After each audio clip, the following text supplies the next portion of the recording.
Proserpine and Midas. By Mary Wollstonecraft Shelley. Prefatory Note. The editor came across the unpublished texts included in this volume as early as 1905.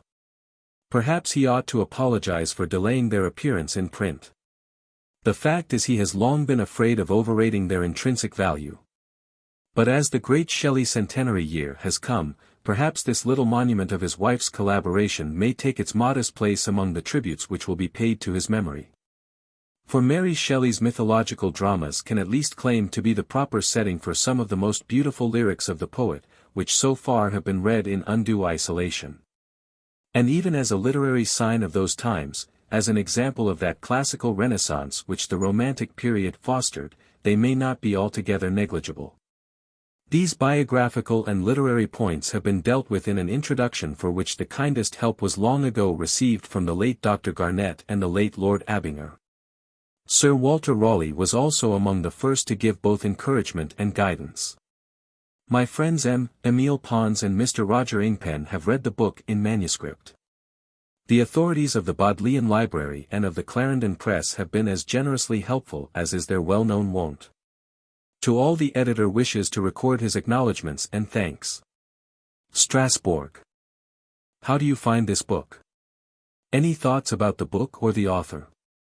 Any suggestion for improvement? Please take a moment to share your thoughts in a comment.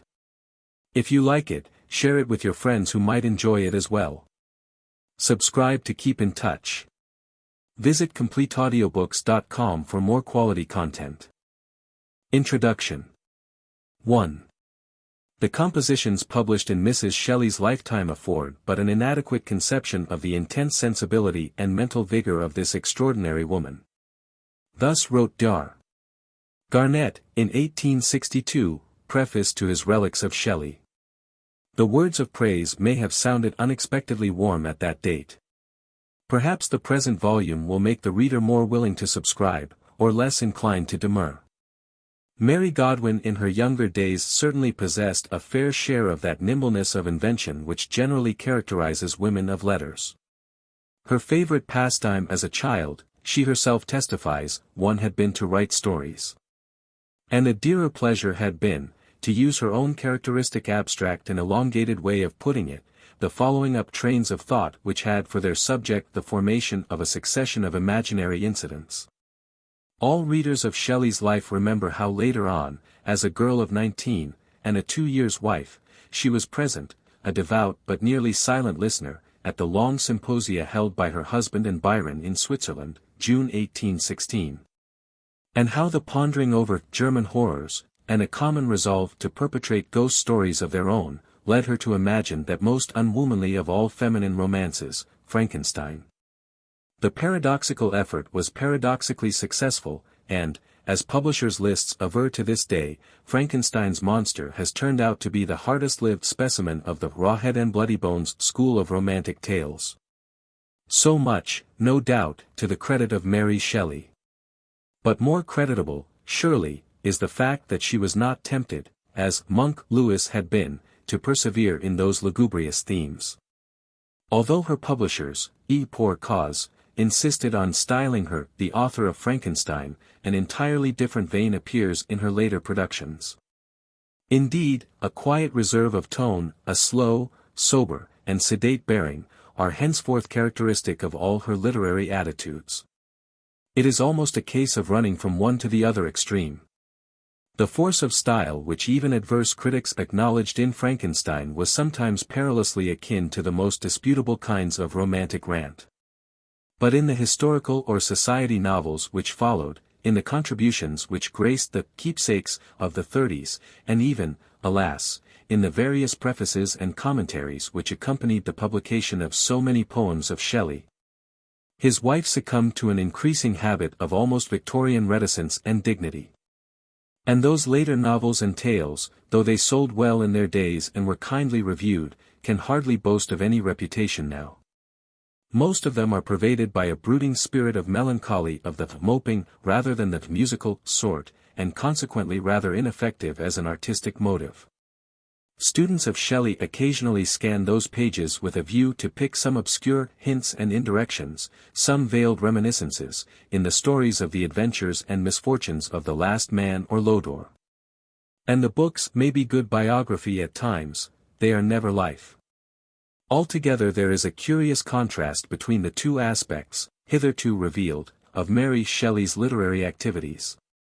It is as if the pulse which had been beating so wildly, so frantically, in Frankenstein, 1818, had lapsed, with Valperga, 1823, and the rest, into an increasingly sluggish flow. The following pages may be held to bridge the gap between those two extremes in a felicitous way. A more purely artistic mood, instinct with the serene joy and clear warmth of Italian skies, combining a good deal of youthful buoyancy with a sort of quiet and unpretending philosophy, is here represented. And it is submitted that the little classical fancies which Mrs. Shelley never ventured to publish are quite as worthy of consideration as her more ambitious prose works.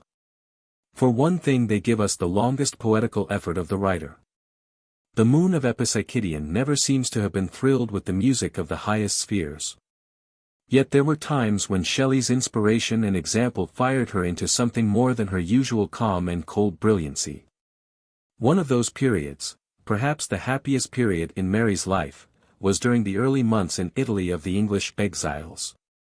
She never was more strongly impelled to write than at this time. She felt her powers fresh and strong within her.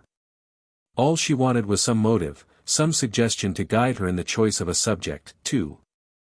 Shelley then expected her to try her hand at a drama, perhaps on the terrible story of the Cenci, or again on the catastrophes of Charles I. Her Frankenstein was attracting more attention than had ever been granted to his own works. And Shelley, with that touching simplicity which characterized his loving moments, showed the greatest confidence in the literary career of his wife. He helped her and encouraged her in every way. He then translated for her Plato's Symposium. He led her on in her Latin and Italian studies. He wanted her, probably as a sort of preliminary exercise before her flight into tragedy, to translate Alfieri's Mira. Remember Charles I, and do you be prepared to bring at least some of Mira translated, he wrote. Remember Charles I and Mira, he insisted, and he quoted, for her benefit, the presumptuous aphorism of Godwin, in St. Leon, there is nothing which the human mind can conceive which it may not execute. 3. But in the year that followed these auspicious days, the strain and stress of her life proved more powerful on Mary Shelley than the inspiration of literature. The loss of her little girl Clara, at Venice, on the 24th of September, 1818, was cruel enough. However, she tried hard not to show the pusillanimous disposition which, Godwin assured his daughter, characterizes the persons that sink long under a calamity of this nature.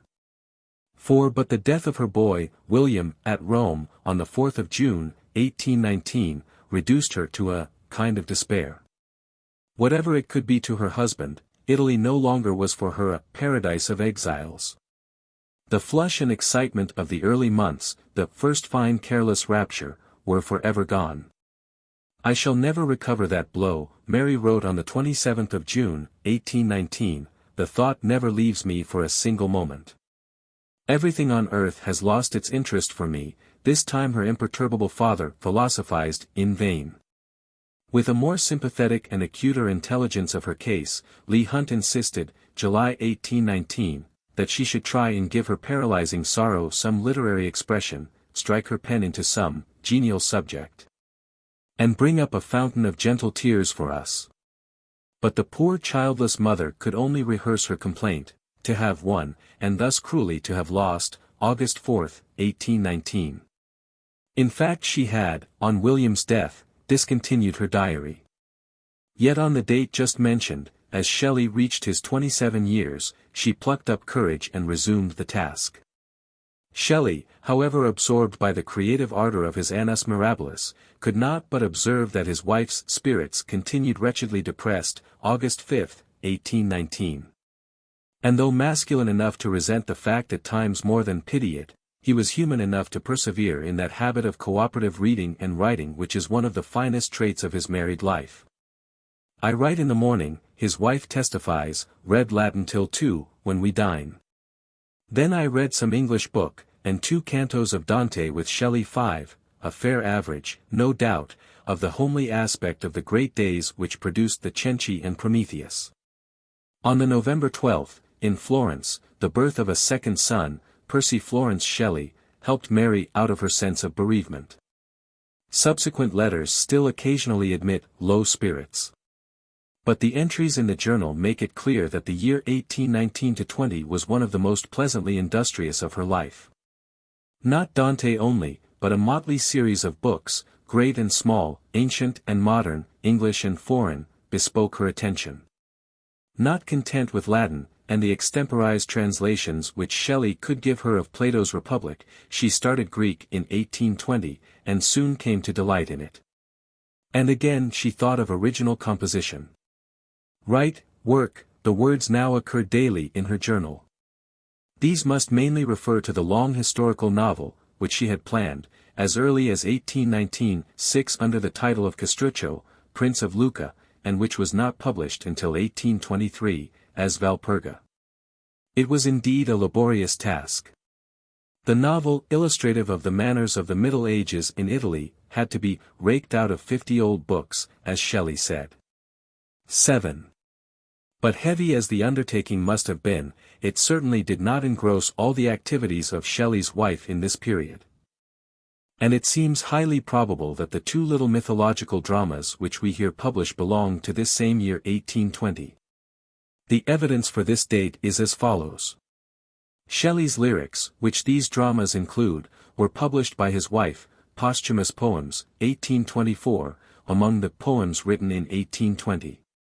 Another composition, in blank verse, curiously similar to Mary's own work, entitled Orpheus, has been allotted by Dr. Garnett, Relics of Shelley, 1862, to the same category.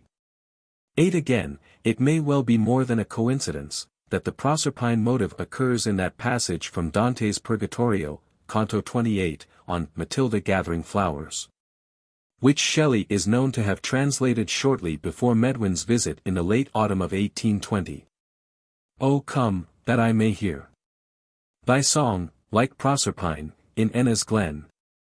Thou seemest to my fancy, singing here, and gathering flowers, as that fair maiden, when she lost the spring and Ceres her more dear.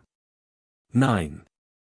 But we have a far more important, because a direct, testimony in a manuscript edition made by Thomas Medwin in the margin of a copy of his Life of Shelley, 1847.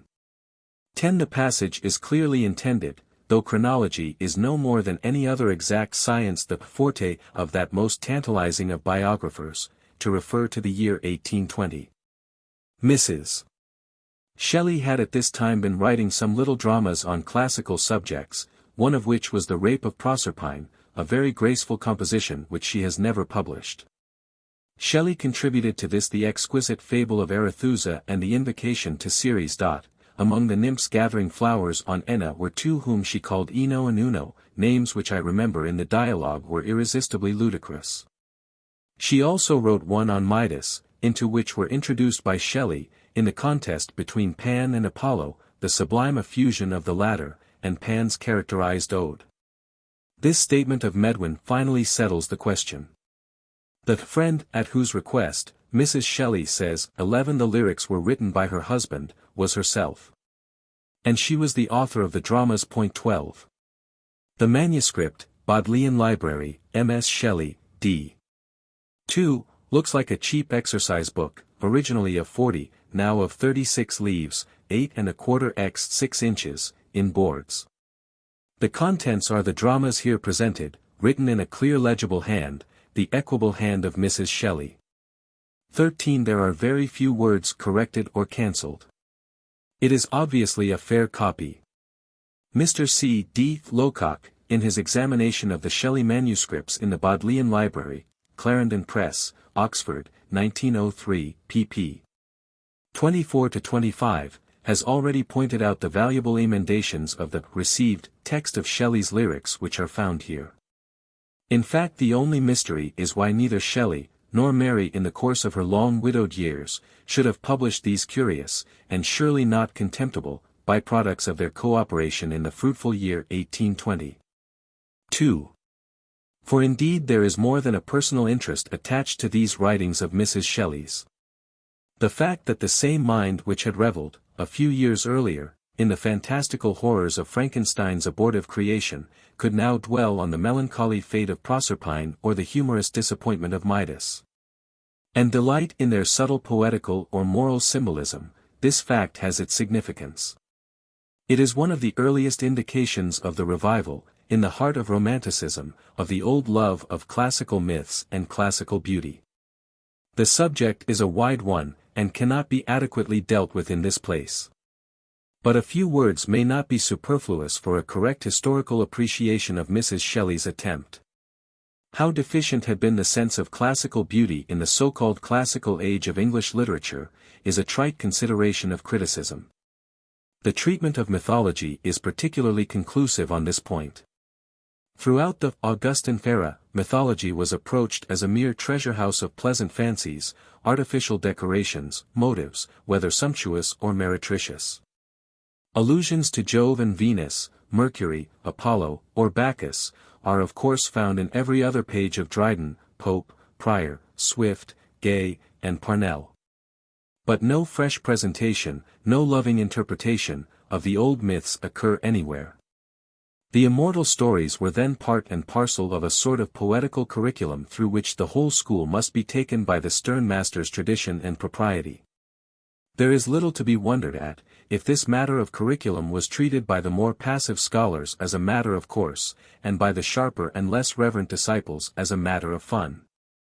Indeed, if any personality is then evinced in the adaptation of these old-world themes, it is generally connected with a more or less emphatic disparagement or grotesque distortion of their real meaning. When Dryden, for example, makes use of the legend of Midas, in his Wife of Bath's tale, he makes, not Midas's minister, but his queen, tell the mighty secret, and thus secures another hit at woman's loquacity. Prior's female Phaeton is a younger sister, who, jealous of her elder's success, thus pleads with her mamma. "I'll have my earl as well as she. Or know the reason why." And she wants to flaunt it accordingly. Finally, fondness prevailed. Mamma gave way. Kitty, at heart's desire, obtained the chariot for a day, and set the world on fire.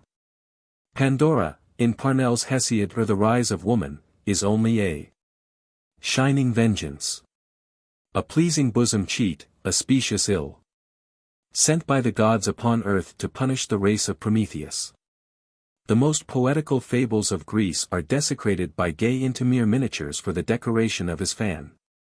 Similar instances abound later on. When Armstrong brings in an apostrophe to the Naiads, it is in the course of a poetical essay on the art of preserving health. And again, when Cooper stirs himself to intone an ode to Apollo, it is in the same mock-heroic vein.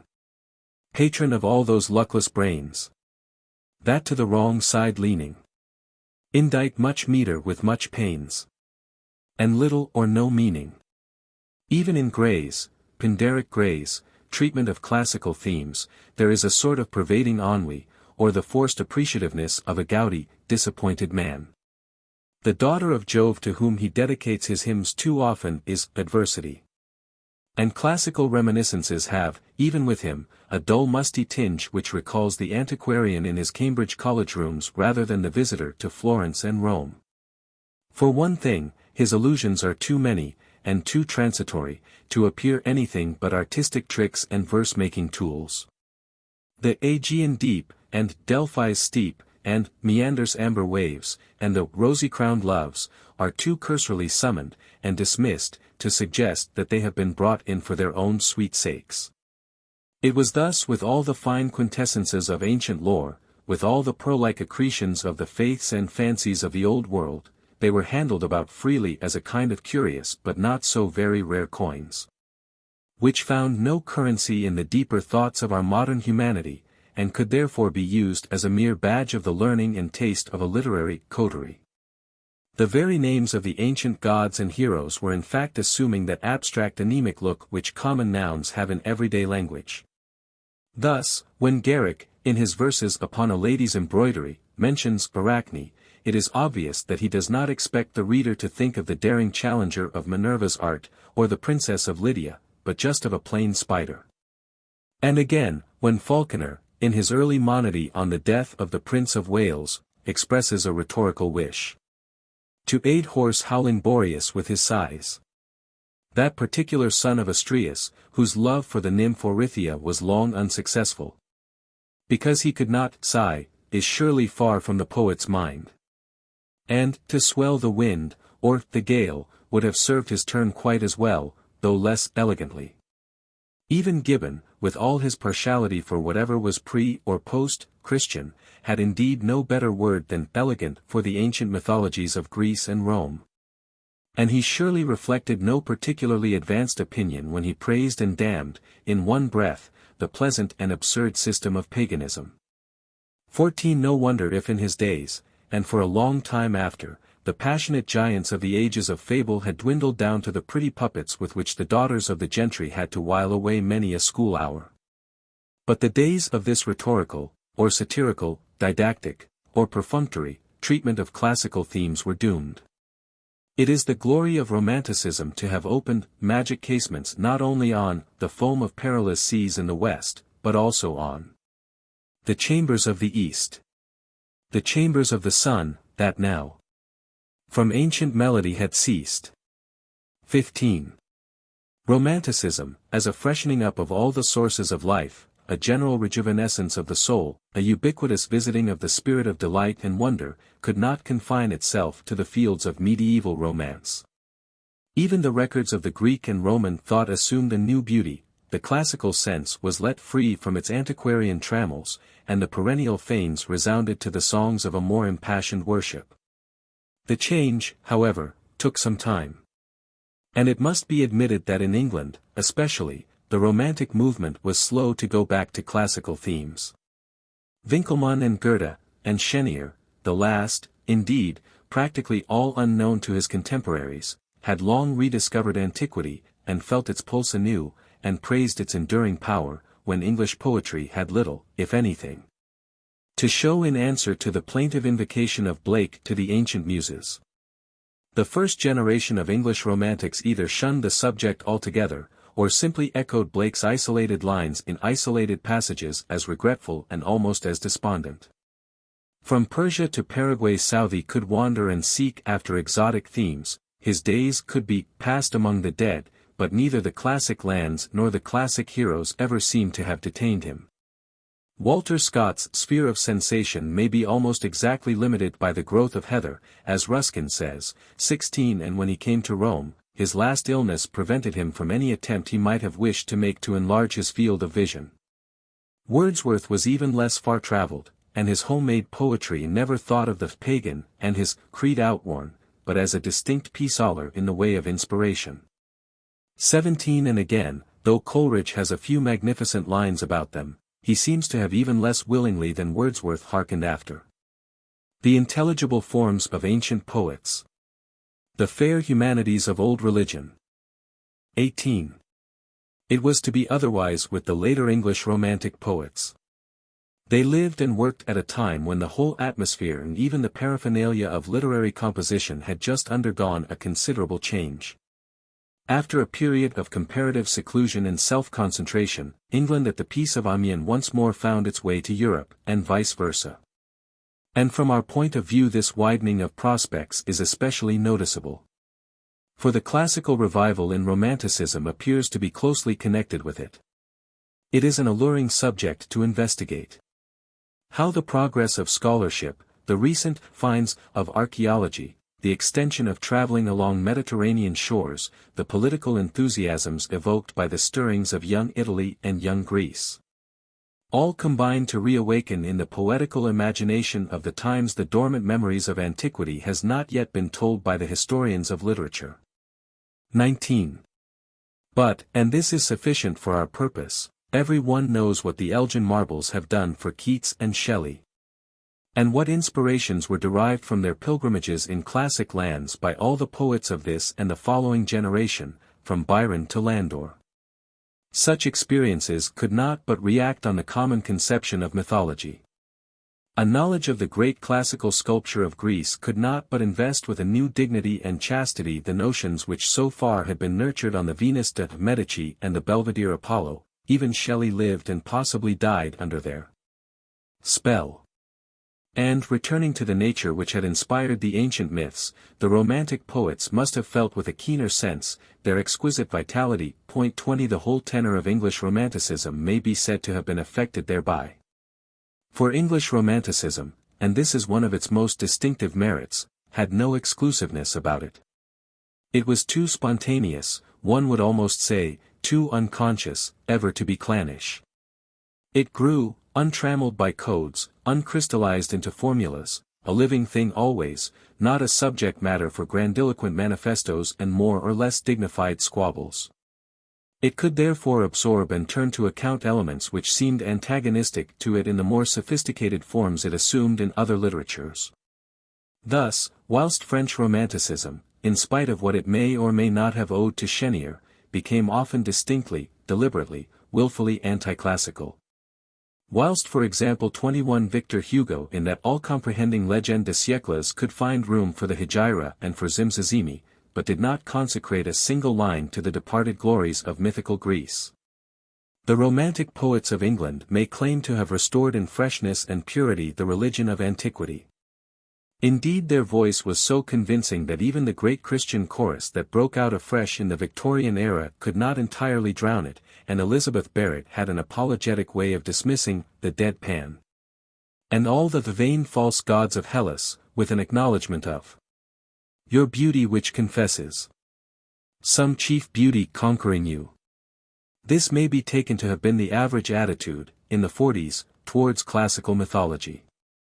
That 20 years before, at least in the Shelley circle, it was far less grudging, we now have definite proof. Not only was Shelley prepared to admit, with the liberal opinion of the time, that ancient mythology was a system of nature concealed under the veil of allegory. A system in which 1,000 fanciful fables contained a secret and mystic meaning. 22 He was prepared to go a considerable step farther, and claim that there was no essential difference between ancient mythology and the theology of the Christians. That both were interpretations, in more or less figurative language, of the great mysteries of being, and indeed that the earlier interpretation, precisely because it was more frankly figurative and poetical than the later one, was better fitted to stimulate and to allay the sense of wonder which ought to accompany a reverent and high-souled man throughout his life career. In the earlier phase of Shelley's thought, this identification of the ancient and the modern faiths was derogatory to both. The letter which he had written in 1812 for the edification of Lord Ellenborough revelled in the contemplation of a time, when the Christian religion shall have faded from the earth, when its memory like that of polytheism now shall remain. But remain only as the subject of ridicule and wonder. But as time went on, Shelley's views became less purely negative. Instead of ruling the adversaries back to back out of court, he bethought himself of venturing a plea in favor of the older and weaker one. It may have been in 1817 that he contemplated an essay in favor of polytheism. 23 He was then living on the fringe of a charmed circle of amateur and adventurous Hellenists who could have furthered the scheme. His great friend, Thomas Love Peacock, Greeky Peaky, was a personal acquaintance of Thomas Taylor, the Platonist, alias Pagan Taylor. And Taylor's translations and commentaries of Plato had been favorites of Shelley in his college days. Something at least of Taylor's queer mixture of flaming enthusiasm and tortuous ingenuity may be said to appear in the unexpected document we have now to examine. It is a little draft of an essay, which occurs, in Mrs. Shelley's handwriting, as an insertion in her journal for the Italian period. The fragment, for it is no more, must be quoted in full. 24. The necessity of a belief in the heathen mythology. To a Christian.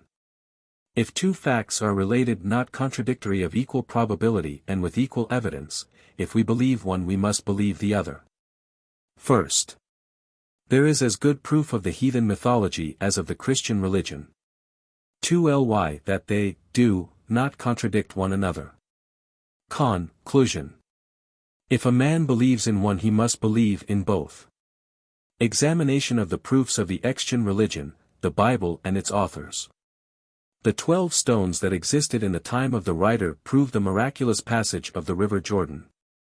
25. The immovability of the island of Delos proves the accouchement of Latona. 26. The Bible of the Greek religion consists in Homer, Hesiod and the fragments of Orpheus and all that came afterwards to be considered apocryphal. Ovid equals Josephus. Of each of these writers we may believe just what we chose. To seek in these poets for the creed and proofs of mythology, which are as follows: examination of these, first with regard to proof, 2 in contradiction or conformity to the Bible, various apparitions of God in that book, Jupiter considered by himself, his attributes, disposition, acts, whether as God revealed himself as the Almighty to the patriarchs and as Jehovah to the Jews he did not reveal himself as Jupiter to the Greeks, the possibility of various revelations, that he revealed himself to Cyrus.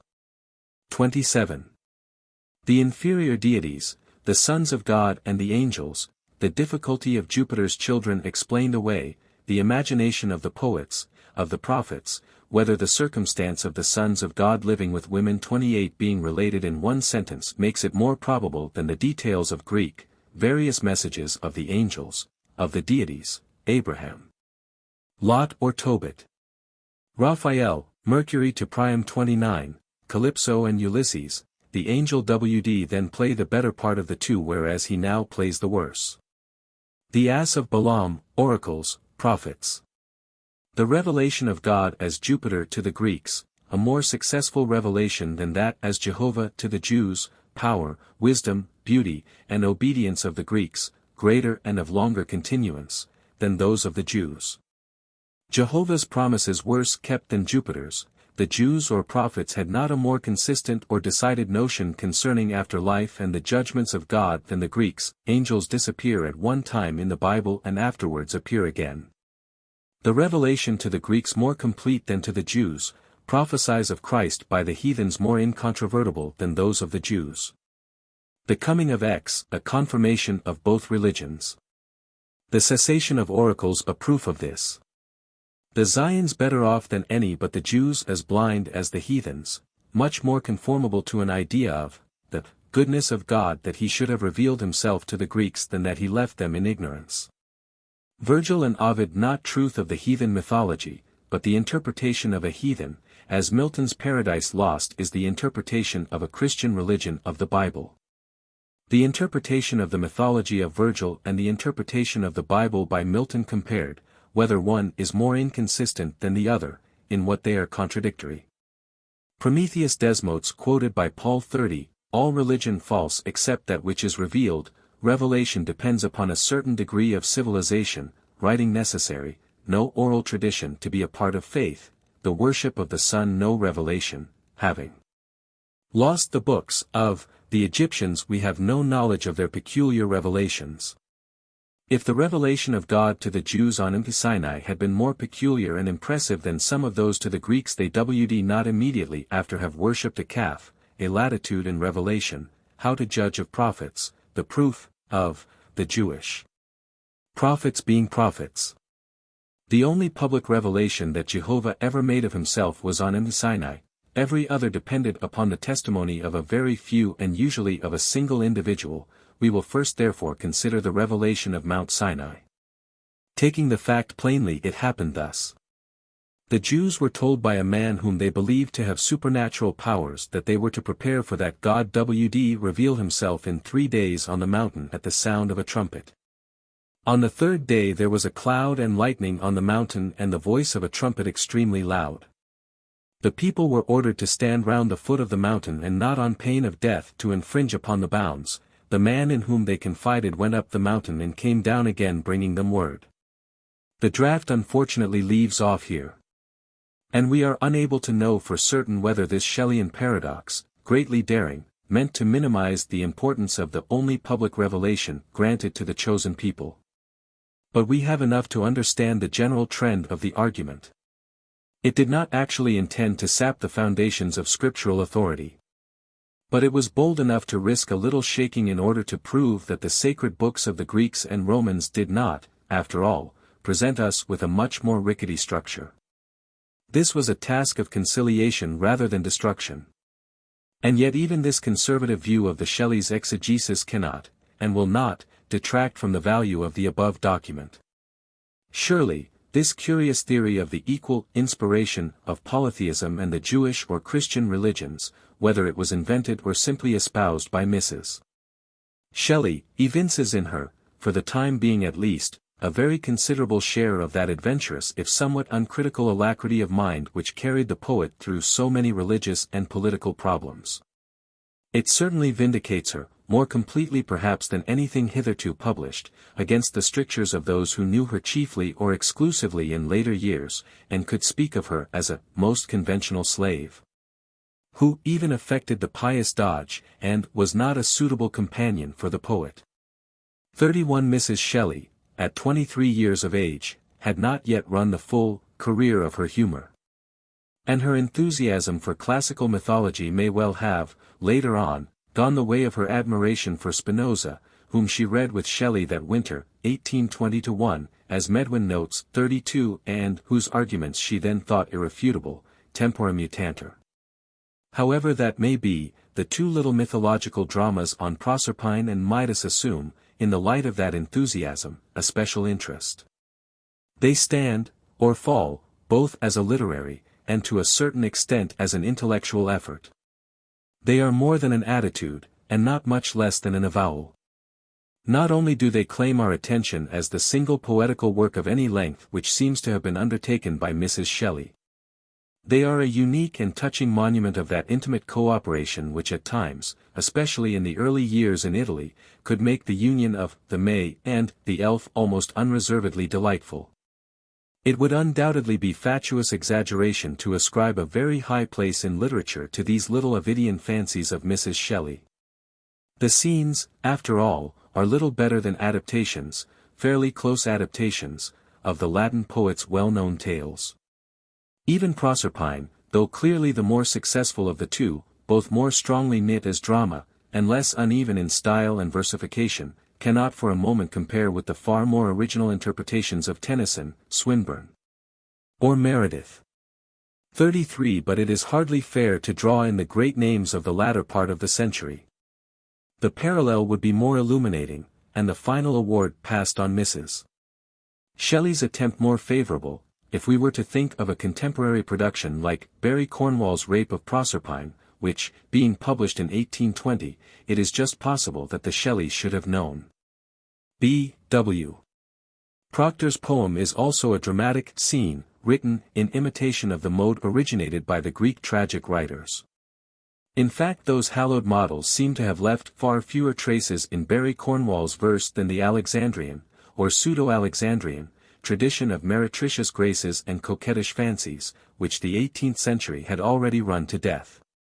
34 And, more damnable still, the poetical essence of the legend, the identification of Proserpine's twofold existence with the grand alternation of nature's seasons, has been entirely neglected by the author. Surely his work, though published, is quite as deservedly obscure as Mrs. Shelley's derelict manuscript. Midas has the privilege, if it be one, of not challenging any obvious comparison. The subject, since Lilly's and Dryden's days, has hardly attracted the attention of the poets. It was so eminently fit for the lighter kinds of presentation that the agile bibliographer who aimed at completeness would have to go through a fairly long list of masques, 35 comic operas, or burlettas, all dealing with the ludicrous misfortunes of the Phrygian king. But an examination of these would be sheer pedantry in this place. Here again Mrs. Shelley has stuck to her Latin source as closely as she could. 36 She has made a gallant attempt to connect the two stories with which Midas has ever since Ovid's days been associated, and a distinct, indeed a too perceptible, effort to press out a moral meaning in this, as she had easily extricated a cosmological meaning in the other tale. Perhaps we have said too much to introduce these two little unpretending poetical dramas. They might indeed have been allowed to speak for themselves. A new frame often makes a new face. And some of the best known and most exquisite of Shelley's lyrics, when restored to the surroundings for which the poet intended them, needed no other set-off to appeal to the reader with a fresh charm of quiet classical grace and beauty. But the charm will operate all the more unfailingly, if we remember that this clear classical mood was by no means such a common element in the literary atmosphere of the times, not even a permanent element in the author's lives. We have here none of the feverish ecstasy that lifts Prometheus and Hellas far above the ordinary range of philosophical or political poetry. But Shelley's encouragement, probably his guidance and supervision, have raised his wife's inspiration to a place considerably higher than that of Frankenstein or Valperga. With all their faults, these pages reflect some of that irradiation which Shelley cast around his own life, the irradiation of a dream beauteous and generous. Beauteous in its theology, or its substitute for theology, and generous even in its satire of human weaknesses. Mythological Dramas.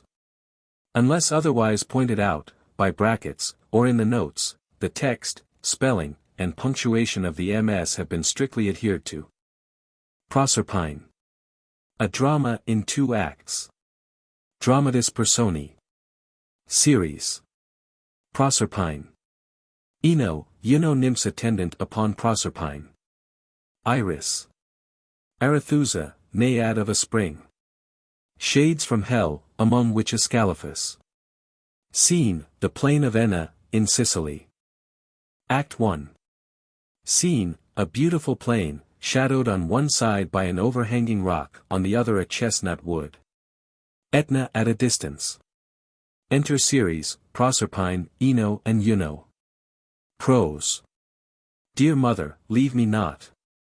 I love to rest under the shadow of that hanging cave, and listen to your tales. Your Proserpine entreats you stay, sit on this shady bank.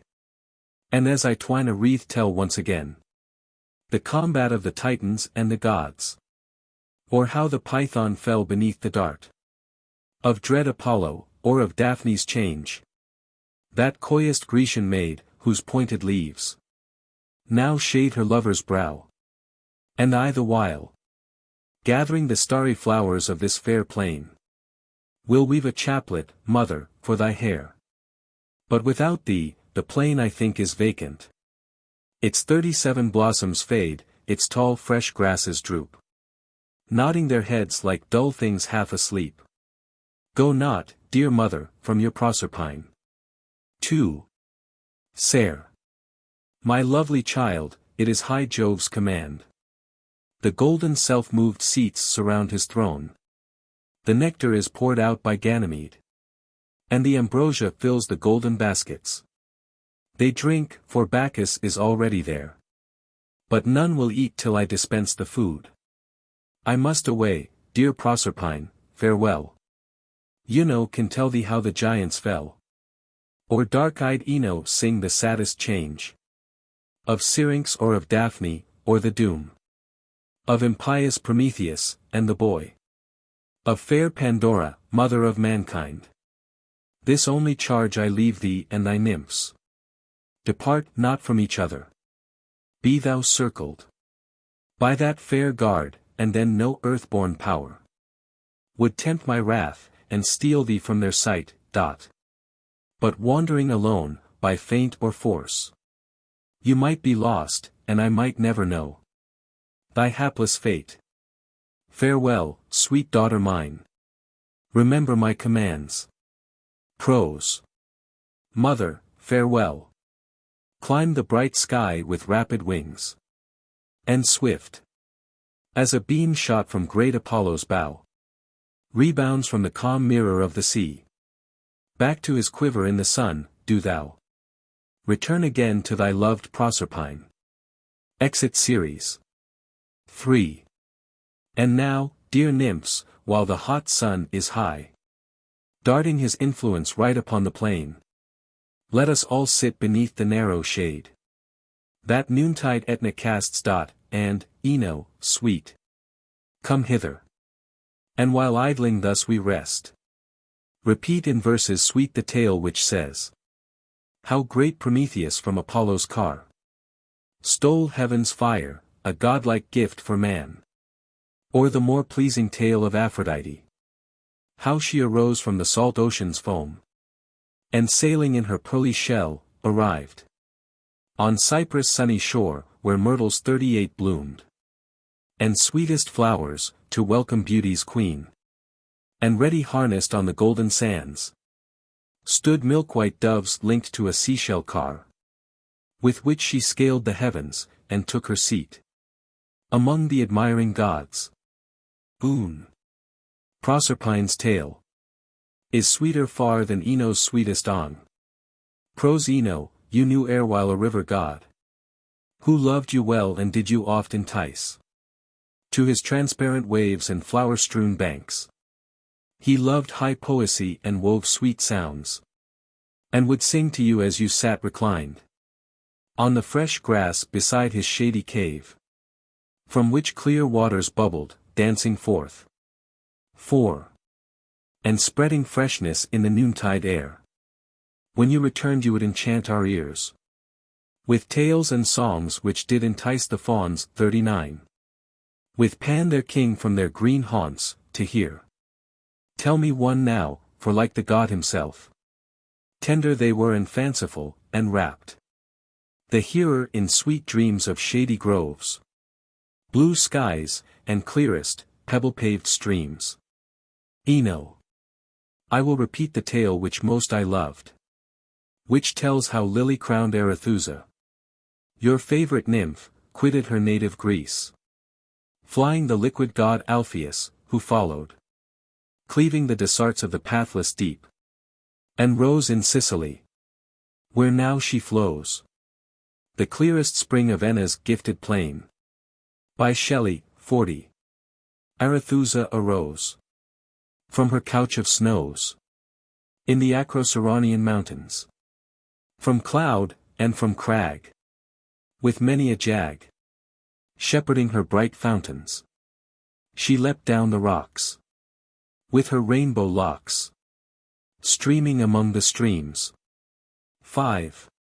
Her steps paved with green, the downward ravine, which slopes to the western gleams, and gliding and springing, she went, ever singing, in murmurs as soft as sleep. The earth seemed to love her, and heaven smiled above her, as she lingered towards the deep. Then Alpheus bold, on his glacier cold, with his trident the mountain strook, and opened a chasm in the rocks, with the spasm. All Erymanthus shook, and the black south wind, it unsealed behind the urns of the silent snow, and earthquake and thunder did rend in sunder the bars of the springs below, and the beard and the hair of the river god were seen through the torrent's sweep. 6. As he followed the light of the fleet nymph's flight to the brink of the Dorian deep. Oh, save me! Oh, guide me! And bid the deep hide me! For he grasps me now by the hair. The loud ocean heard, to its blue depth stirred, and divided at her prayer, and under the water, the earth's white daughter fled like a sunny beam.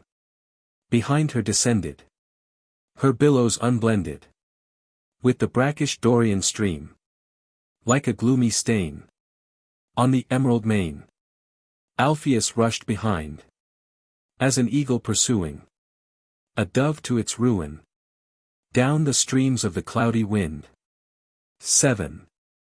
Under the bowers, where the ocean powers sit on their pearled thrones, through the coral woods of the weltering floods, over heaps of unvalued stones, through the dim beams, which amid the streams weave a network of colored light, and under the caves, where the shadowy waves are as green as the forest S41 night, outspeeding the shark and the sword-fish dark, under the ocean foam. 42.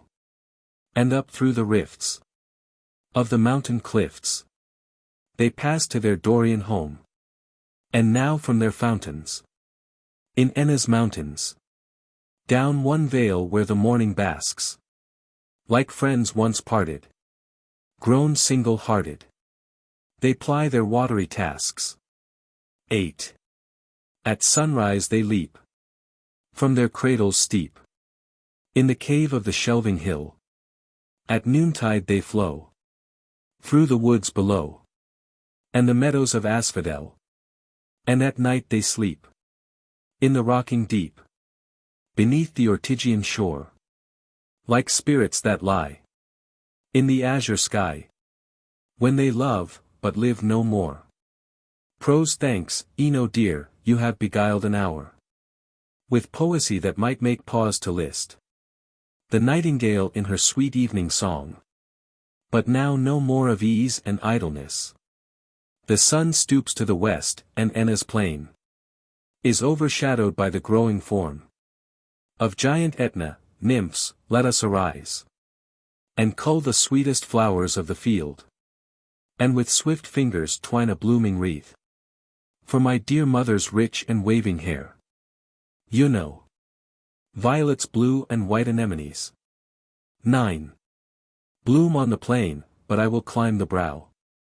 Of that o'erhanging hill, to gather thence. That loveliest rose, it will adorn thy crown. Ino, guard Proserpine till my return. Exit. Ino. How lovely is this plain! Nor Grecian vale. Nor bright Ausonius ilex bearing shores. The myrtle bowers of Aphrodite's sweet isle.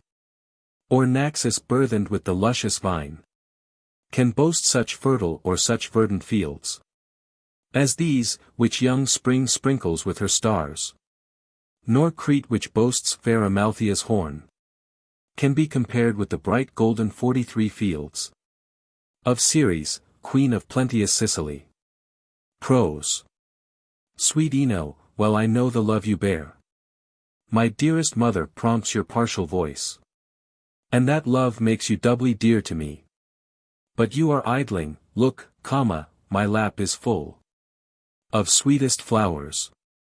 Haste to gather more. That before sunset we may make our crown. Last night as we strayed through that glade, methought. The wind that swept my cheek bore on its wings. The scent of fragrant violets, hid.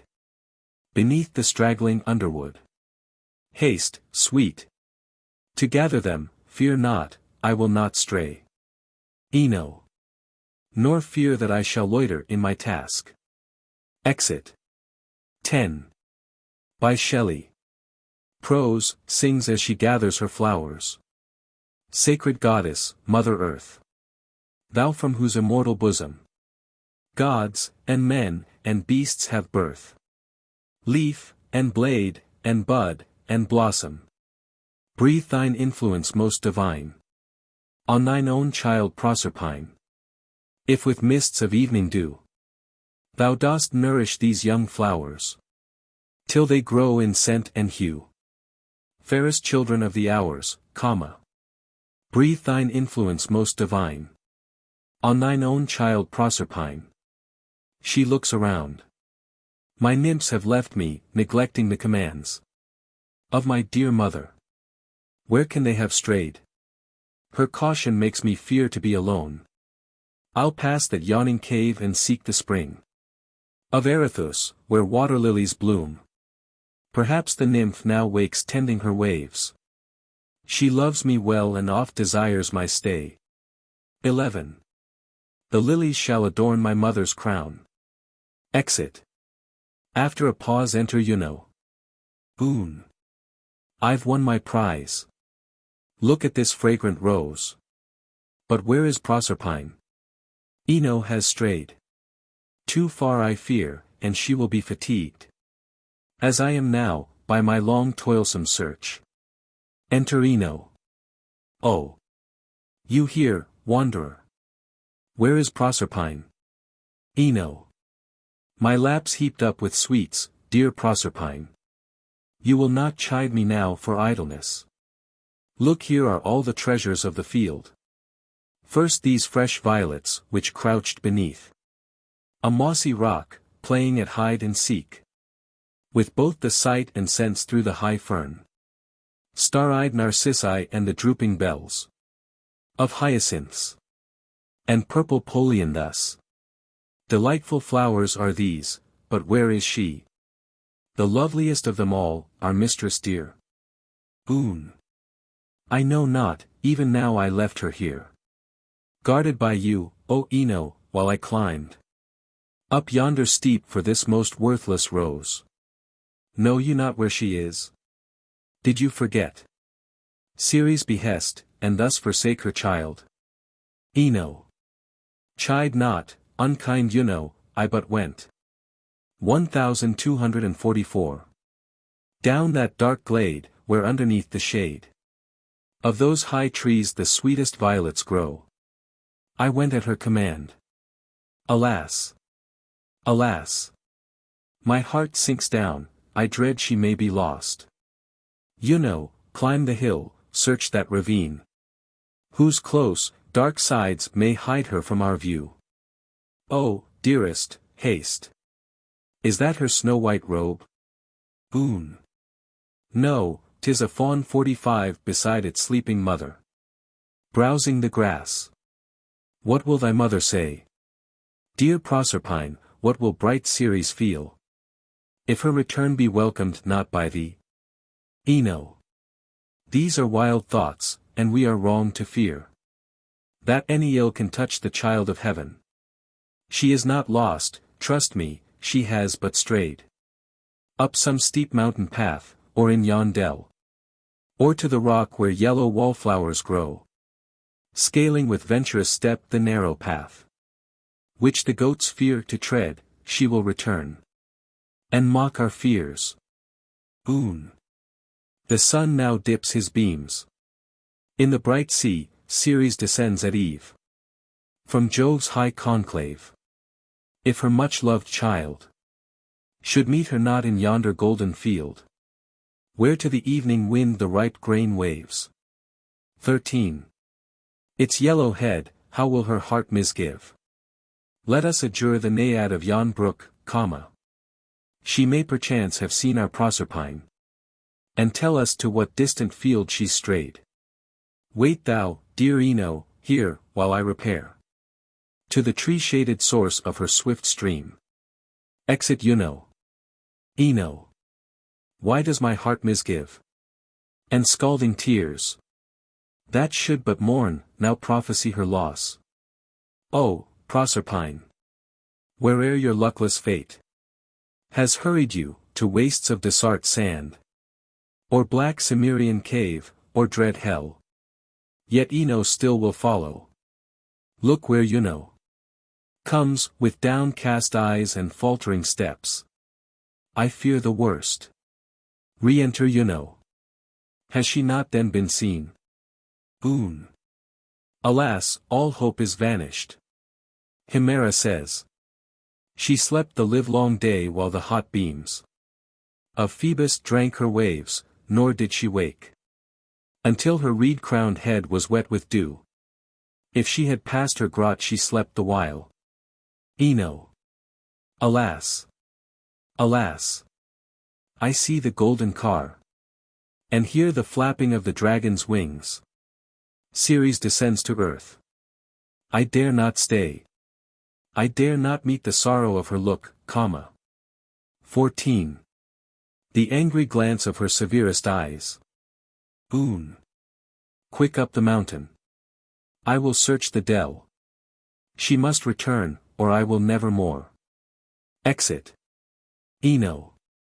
And yet I will not fly, though I fear much her angry frown and just reproach, yet shame shall quell this childish fear, all hope of safety. For her lost child rests but in her high power. And yet I tremble as I see her come. Enter Ceres. Sire. Where is my daughter?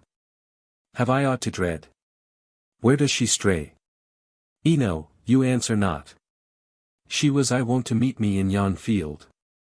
Your looks bode ill, I fear my child is lost. Ino. Juno now seeks her track among the woods. Fear not, great Ceres, she has only strayed. Ser. Alas! My boding heart, I dread the worst. Oh, careless nymphs! Oh, heedless Proserpine! And did you leave her wandering by herself? She is immortal, yet unusual fear runs through my veins. Let all the woods be sought. Let every dryad, every gamesome fawn 46 tell where they last beheld her snowy feet. Tread the soft, mossy paths of the wild wood. But that I see the base of Etna firm, I well might fear that she had fallen a prey. 15. To earth-born Typhoeus, who might have arisen and seized her as the fairest child of heaven, that in his dreary caverns she lies bound. It is not so, all is as safe and calm as when I left my child. Oh, fatal day! Juno does not return, in vain she seeks through the black woods and down the darksome glades. And night is hiding all things from our view. I will away, and on the highest top of snowy Etna, kindle two clear flames. Night shall not hide her from my anxious search. No moment will I rest, or sleep, or pause, till she returns, until I clasp again my only loved one, my lost Proserpine. End of Act 1. Act 2. Scene: the plain of Enna as before. Enter Ino and Juno. Oon! How weary am I! And the hot sun flushes my cheeks that else were white with fear and grief. Ere since that fatal day, dear sister nymph, on which we lost our lovely Proserpine, I have but wept and watched the livelong night, and all the day have wandered through the woods. Ino! How all is changed since that unhappy eve! Ceres forever weeps, seeking her child, and in her rage has struck the land with blight. Trinacria mourns with her, its fertile fields are dry and barren, and all little brooks struggling scarce creep within their altered banks. The flowers that erst were wont with bended heads to gaze within the clear and glassy wave have died, unwatered by the failing stream. And yet their hue but mocks the deeper grief, which is the fountain of these bitter tears. But who is this, that with such eager looks 17 hastens this way? Oon! 'Tis fairest Erithus, a stranger Naiad, yet you know her well. Ino! My eyes were blind with tears. Enter Arethusa. Dear Erithus! Methinks I read glad tidings in your eyes. Your smiles are the swift messengers that bear a tale of coming joy, which we, alas, can answer but with tears, unless you bring to our grief solace, hope to our despair. Have you found Proserpine? Or know you where the loved nymph wanders, hidden from our search? Ereth! Where is corn-crowned Ceres?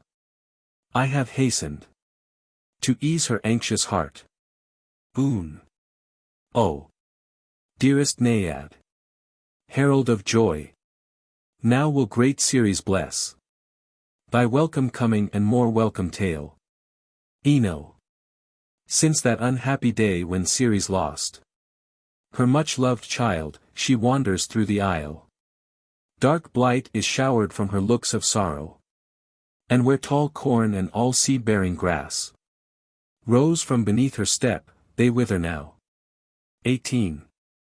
Fading under the frown of her bent brows, the springs decrease. The fields whose delicate green was late her chief delight, now please alone, because they, withered, seem to share her grief. Ereth! Unhappy goddess! How I pity thee! Ino! At night upon high Etna's topmost peak, she lights two flames, that shining through the isle leave dark no wood, or cave, or mountain path. Their sun-like splendor makes the moonbeams dim, And the bright stars are lost within their day. She's in yon field, she comes towards this plain. Her loosened hair has fallen on her neck, uncircled by the coronal of grain. Her cheeks are wan, her step is faint and slow. Enter Ceres. Sere. I faint with weariness, a dreadful thirst possesses me. Must I give up the search? Oh! Never, dearest Proserpine, until I once more clasp thee in my vacant arms. Help me, dear Erethus. Fill some deep shell with the clear waters of thine ice-cold spring. And bring it me, I faint with heat and thirst. Ereth. My words are better than my freshest waves, smiley face. 19. I saw your Proserpine. Sere. Arethusa, where? Tell me. My heart beats quick, and hope and fear. 'Cause my weak limbs to fail me dot. Ereth. Sit, goddess. Upon this mossy bank, beneath the shade of this tall rock, and I will tell my tale. The day you lost your child, I left my source. With my Alpheus I had wandered down the sloping shore into the sunbright sea. And at the coast we paused, watching the waves of our mixed waters dance into the main. When suddenly I heard the thundering tread of iron-hoofed steeds trampling the ground, and a faint shriek that made my blood run cold. I saw the king of hell in his black car, and in his arms he bore your fairest child, fair as the moon encircled by the night. But that she strove, and cast her arms aloft, and cried, my mother. When she saw me near, she would have sprung from his detested arms. And with a tone of deepest grief, she cried, O, Erethus! I hastened at her call. But Pluto, when he saw that aid was nigh, struck furiously the green earth with his spear. 20. Which yawned, and down the deep Tartarian gulf his black car rolled, the green earth closed above. Sere. Starting up. Is this thy doom, great Jove? And shall hell's king, quitting dark Tartarus, spread grief and tears among the dwellers of your bright abodes? Then let him seize the earth itself, the stars, and all your wide dominion be his prey. Your sister calls upon your love, great king. As you are God, I do demand your help. Restore my child, or let all heaven sink, and the fair world be chaos once again. Eno.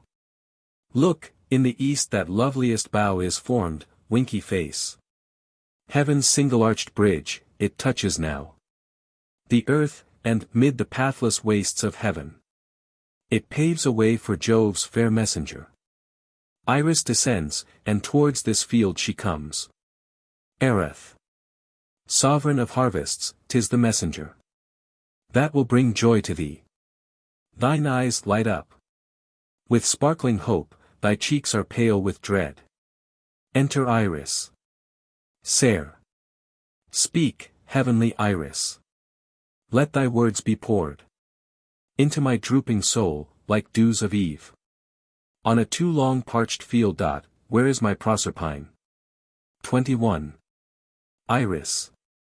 Sister of heaven, as by Jove's throne I stood, the voice of thy deep prayer arose, it filled the heavenly courts with sorrow and dismay.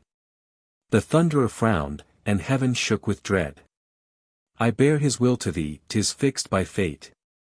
Nor prayer nor murmur e'er can alter it.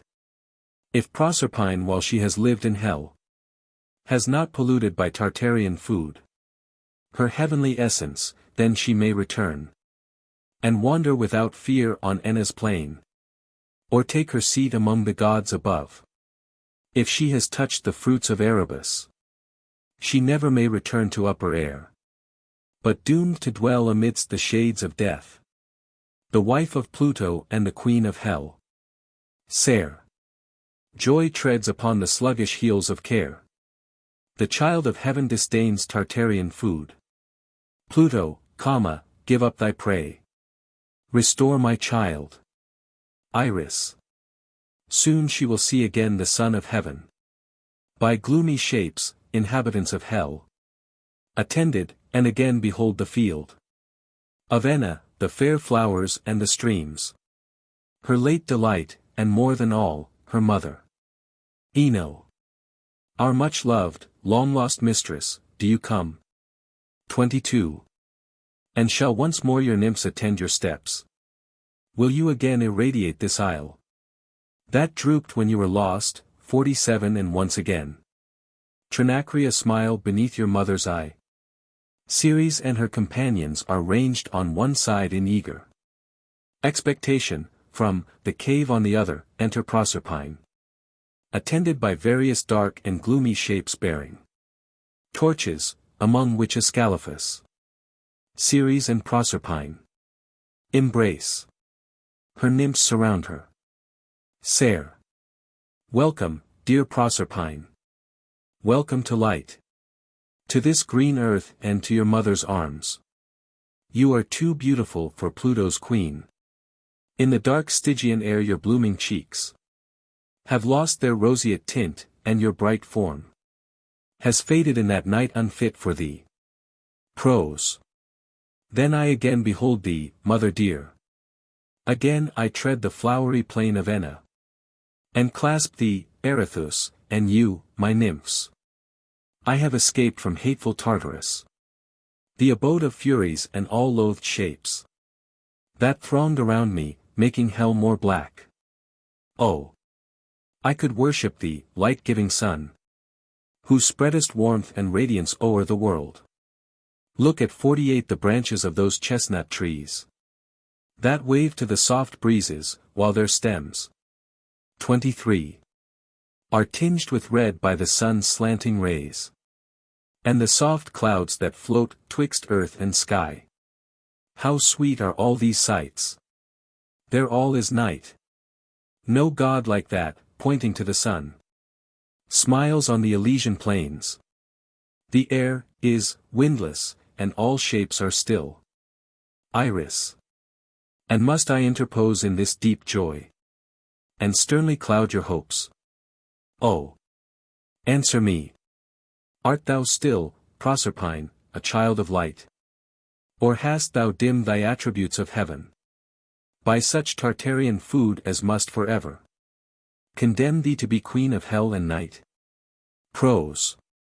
No, Iris, no, I still am pure as thee. Offspring of light and air, I have no stain of hell. I am forever thine, O mother. Ser. To the shades from hell. Begone, foul visitants to upper air.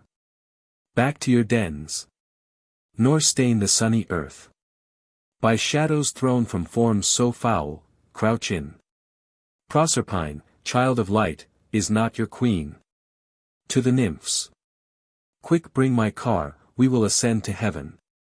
Deserting earth, till by decree of Jove eternal laws shall bind the king of hell to leave in peace the offspring of the sky. Askell. Stay, Ceres. By the dread decree of Jove. 24. Your child is doomed to be eternal queen of Tartarus, nor may she dare ascend the sun-bright regions of Olympian Jove, or tread the green earth mid attendant nymphs. Proserpine, call to mind your walk last eve, when as you wandered in Elysian groves, through bowers forever green, and mossy walks, where flowers never die, nor wind disturbs the sacred calm, whose silence soothes the dead, nor interposing clouds with dun wings, dim its mild and silver light. You plucked its fruit, you ate of a pomegranate seeds. Ser. Be silent. Prophet of evil, hateful to the gods. Sweet Proserpine, my child, look upon me. You shrink, your trembling form and pallid cheeks would make his words seem true which are most false. Thou didst not taste the food of Erebus. Offspring of gods art thou, nor hell, nor Jove shall tear thee from thy mother's clasping arms. Prose. If fate decrees, can we resist? Farewell. Oh, mother, dearer to your child than light. 25. Than all the forms of this sweet earth and sky. Though dear are these, and dear are my poor nymphs, whom I must leave, oh. Can immortals weep? And can a goddess die as mortals do? Or live and reign where it is death to be? Ino, dear Erithus, again you lose your hapless Proserpine, lost to herself, when she quits you for gloomy Tartarus. Sere. Is there no help, great Jove?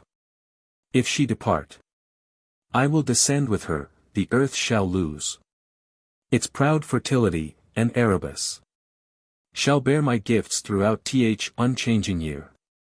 Valued till now by thee, tyrant of gods. My harvests ripening by Tartarian fires shall feed the dead with heaven's ambrosial food. Wilt thou not then repent, brother unkind? Viewing the barren earth with vain regret. Thou didst not shew more mercy to my child. Ino. We will all leave the light and go with thee. In hell thou shalt be girt by heaven-born nymphs. Elysium shall be Enna, thou lt not mourn. Thy natal plain, which will have lost its worth. Having lost thee, its nursling and its queen.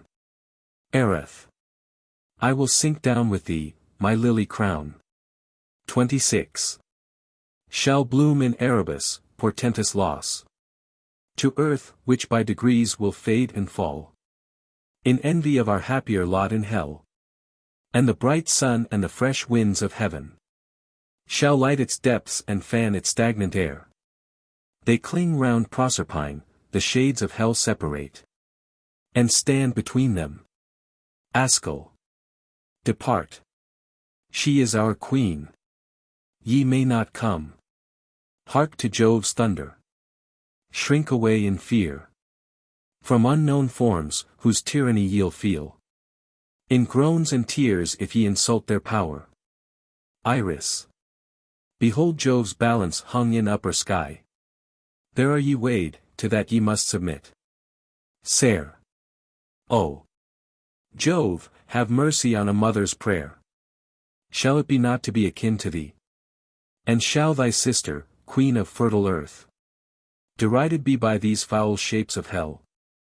Look at the scales, they're poised with equal weights. What can this mean? Leave me not, comma, Proserpine, comma. Cling to thy mother's side. He shall not dare divide the sucker from the parent stem. Embraces her. 27. Askel. He is almighty. Who shall set the bounds to his high will? Let him decide our plea. Fate is with us, and Proserpine is ours. He endeavors to part Ceres and Proserpine, the nymphs. Prevent him. Sere. Peace, ominous bird of hell and night. Depart. Nor with thy screech disturb a mother's grief. Avaunt. It is to Jove we pray, not thee. Iris. Thy fate, sweet Proserpine, is sealed by Jove. When Enna is starred by flowers, and the sun shoots his hot rays straight on the gladsome land. When summer reigns, then thou shalt live on earth, and tread these plains, or sporting with your nymphs, or at your mother's side, in peaceful joy. But when hard frost congeals the bare, black ground, the trees have lost their leaves, and painted birds, wailing for food, sail through the piercing air. Then you descend to deepest night and rain. Great Queen of Tartarus, mid 49 shadows dire. Offspring of hell, or in the silent groves of fair Elysium through which Lethe runs. The sleepy river, where the windless air is never struck by flight or song of bird. 28. But all is calm and clear, bestowing rest after the toil of life, to wretched men, whom thus the gods reward for sufferings. Gods cannot know, a throng of empty shades. The endless circle of the year will bring joy in its turn, and separation sad.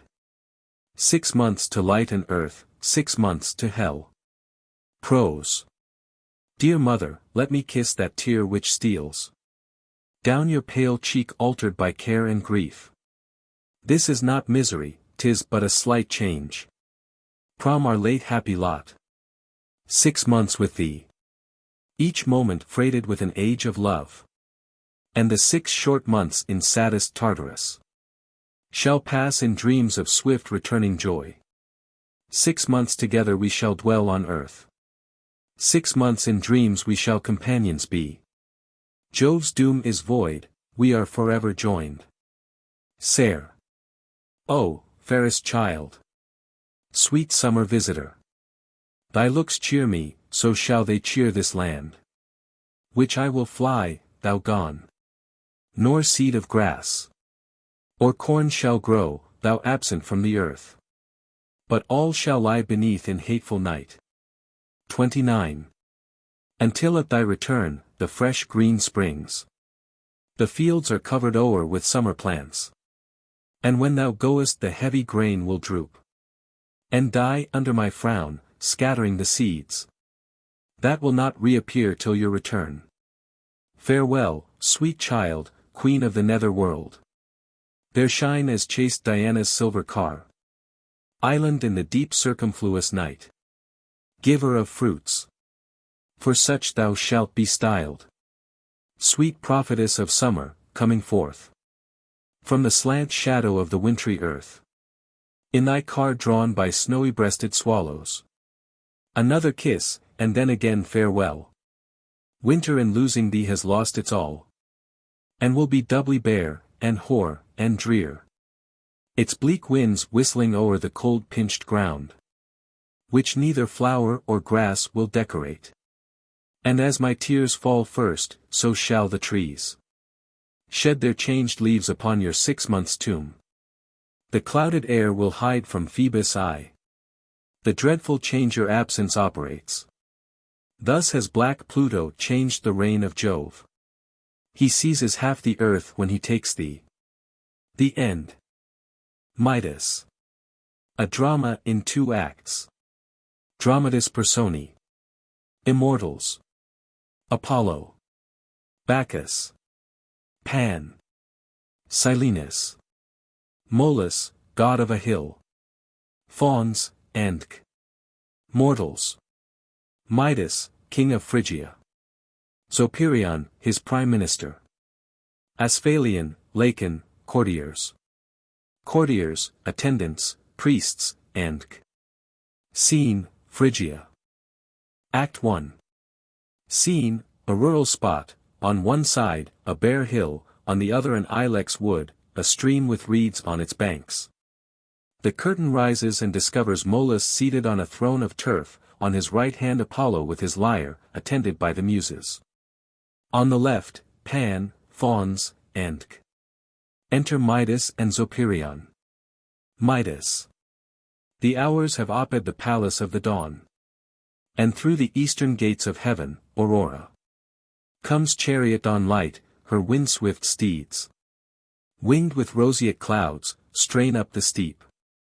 She loosely holds the reins, her golden hair its strings outspread by the sweet morning breeze, blinds the pale stars. Our rural tasks begin. The young lambs bleat pent up within the fold. The herds low in their stalls, and the blithe cock halloos most loudly to his distant mates. But who are these we see? These are not men. Divine of form and splee, didly arrayed. 36. They sit in solemn conclave. Is that Pan, our country god, surrounded by his fauns? And who is he whose crown of gold and harp are attributes of high Apollo? Zoper. Best. Your Majesty retire, we may offend. Midas. I, and at the base thought the coward blood deserts your trembling lips, but follow me. O gods! For such your bearing is, and sure. No mortal ever yet possessed the gold that glitters on your silken robes. May one, who, though a king, can boast of no descent more noble than Deucalion stone-formed men, may I demand the cause for which you deign to print upon this worthless Phrygian earth the vestige of your golden-woven sandals?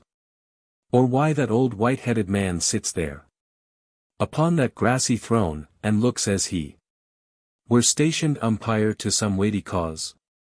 Molas, god Pan with his blithe pipe which the fauns love, has challenged Phoebus of the golden lyre, saying his syrinx can give sweeter notes than the stringed instrument Apollo boasts. I judge between the parties. Welcome, King. 37. I am old Molas, god of that bare hill. You may remain and hear immortals sing. Beside, my judgment is made up before I hear. Pan is my guardian god, old-horned Pan, the Phrygians' god who watches o'er our flocks. No harmony can equal his blithe pipe. Shelley. Apollo, sings. The sleepless hours who watch me as I lie, curtained with star-enwoven tapestries, from the broad moonlight of the sky, fanning the busy dreams from my dim eyes, waken me when their mother, the grey dawn, tells them that dreams and that the moon is gone. Then I arise, and climbing heaven's blue dome, I walk over the mountains and the waves, leaving my robe upon the ocean foam. My footsteps pave the clouds with fire.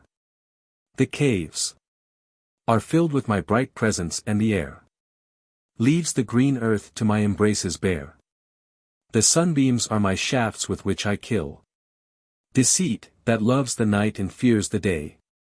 All men who do, or even imagine ill, fly me, and from the glory of my ray, good minds and open actions take new might, until diminished by the reign of night. 38. I feed the clouds, the rainbows, and the flowers with their ethereal colors, the moon's globe, and the pure stars in their eternal bowers are cinctured with my power as with a robe. Whatever lamps on earth or heaven may shine are portions of one power, which is mine.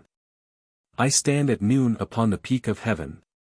Then with unwilling steps I wander down into the clouds of the Atlantic even. For grief that I depart they weep and frown, What look is more delightful than the smile with which I soothe them from the western isle? I am the eye with which the universe beholds itself and knows it is divine. All harmony of instrument or verse, all prophecy, all medicine is mine. All light of art or nature, to my song, victory and praise, in its own right, belong. Shelley. Pan, sings. From the forests and highlands we come, from the river-girt islands. Ere loud waves are dumb, listening my sweet pipings. 39. The wind in the reeds and the rushes, the bees on the bells of time, the birds on the myrtle bushes, the cicale above in the lime, and the lizards below in the grass, were as silent as ever old Molas was, listening my sweet pipings. Liquid Peneus was flowing, and all dark Tempe lay in Pelion's shadow, outgrowing the light of the dying day, speeded by my sweet pipings. The Sileni, and Sylvans, and Fauns, and the nymphs of the woods and the waves, to the edge of the moist river lawns, and the brink of the dewy caves, and all that did then attend and follow, were silent with love, as you now, Apollo, with envy of my sweet pipings. I sang of the dancing stars, I sang of the daedal earth, and of heaven, and the giant wars, and love, and death, and birth. 40. And then I changed my pipings Singing how down the vale of Menelaus I pursued a maiden and clasped a reed. Gods and men, we are all deluded thus. It breaks in our bosom and then we bleed. All wept, as I think both ye now would. If envy or age had not frozen your blood. At the sorrow of my sweet pipings. Tmol. Phoebus, the palm is thine. The fauns may dance to the blithe tune of ever merry Pan.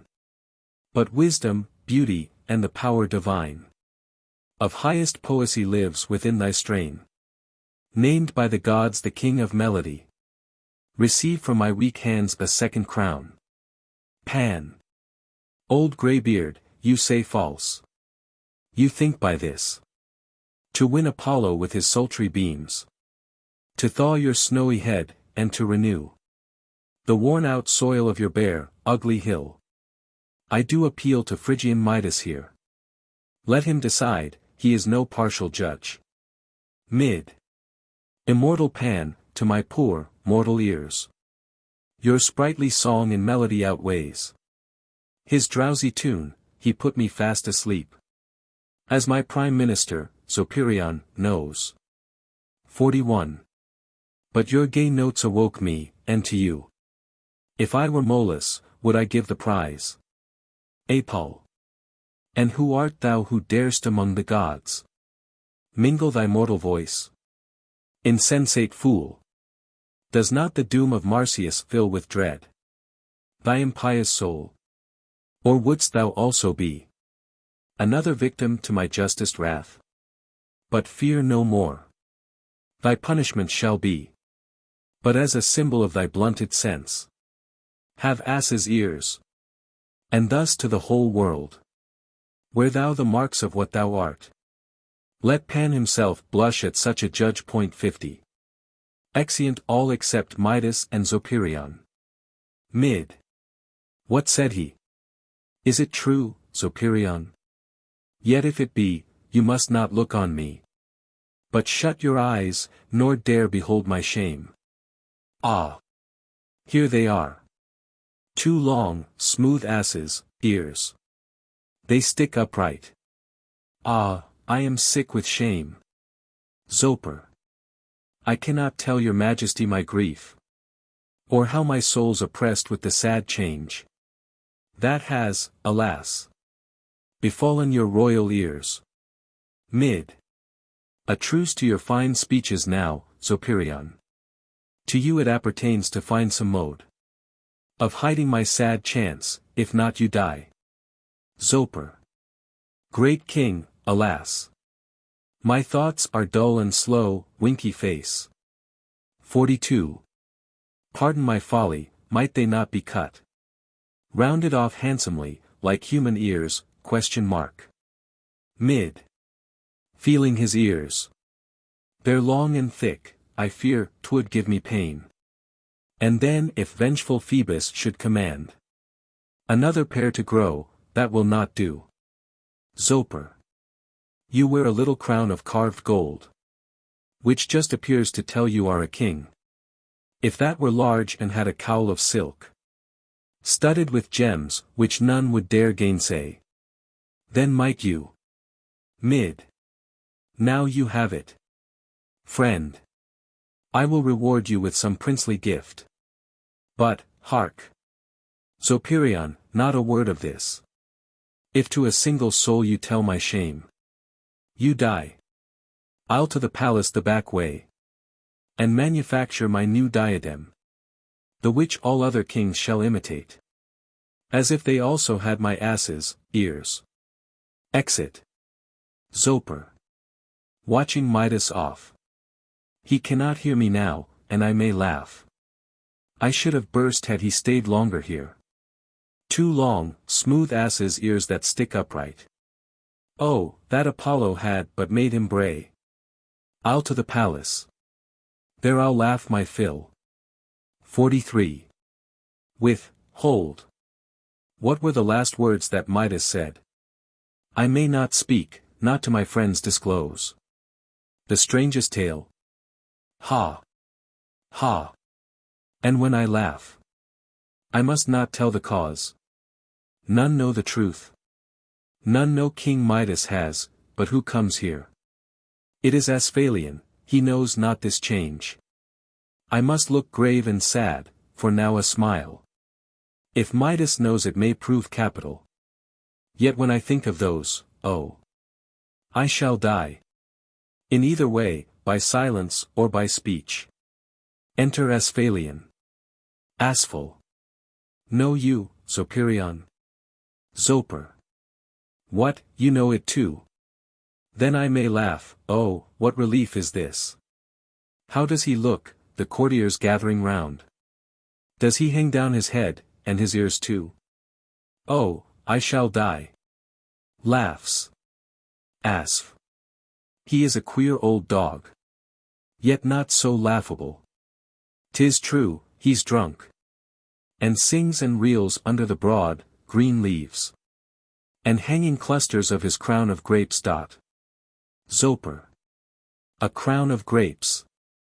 But can that hide his ears? Asph. His ears. Oh, no. They stick upright between. When Midas saw him. Zoper.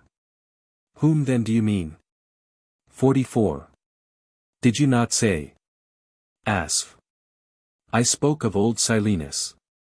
Who having missed his way in these wild woods. And lost his tipsy company, was found. Sucking the juicy clusters of the vines. That sprung where'er he trod, and reeling on. Some shepherds found him in yon ilex wood. They brought him to the king, who honoring him. For Bacchus' sake, has gladly welcomed him. And will conduct him with solemnity. To the disconsolate fawns from whom he strayed. But have you seen the new-fashioned diadem 51? That Midas wears? Zoper. Ha! He has got it on. Know you the secret cause why with such care? He hides his royal head. You have not seen. Asph. Seen what? Zoper. Ah! Then, no matter, turns away agitated. I dare not sneak or stay, winky face. If I remain I shall discover all. Asp. I see the king has trusted to your care. Some great state secret which you fain would hide. I am your friend, trust my fidelity. 45.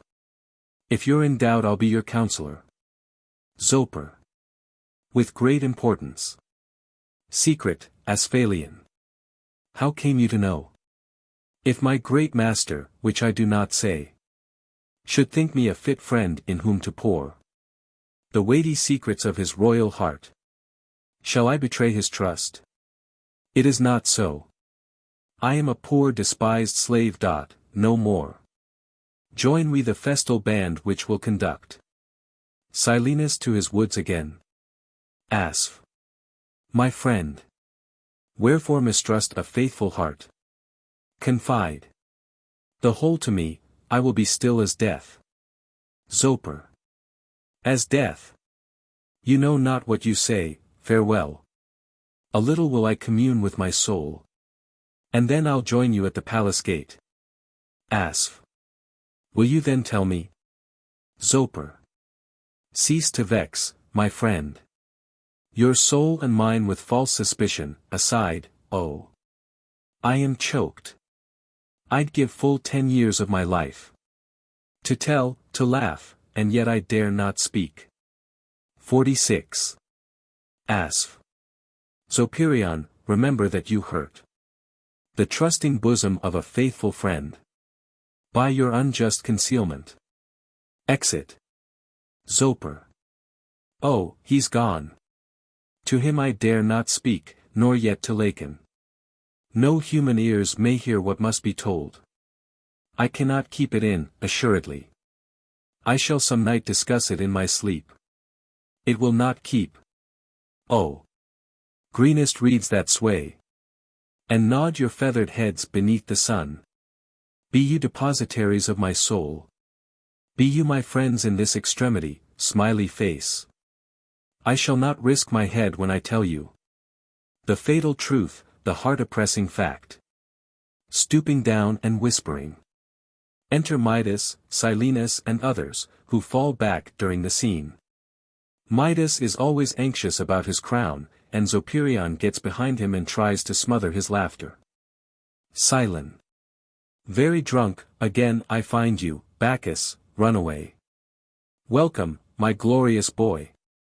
Another time. Stray not. Or leave your poor old foster father. In the wild mazes of a wood, in which I might have wandered many 100 years. Had not some merry fellows helped me out. And had not this king kindly welcomed me, I might have fared more ill than you erewhile. In Pentheus' prisons, that death-fated rogue. Back. To Midas. To you I owe great thanks and will reward your hospitality. Tell me your name. And what this country is.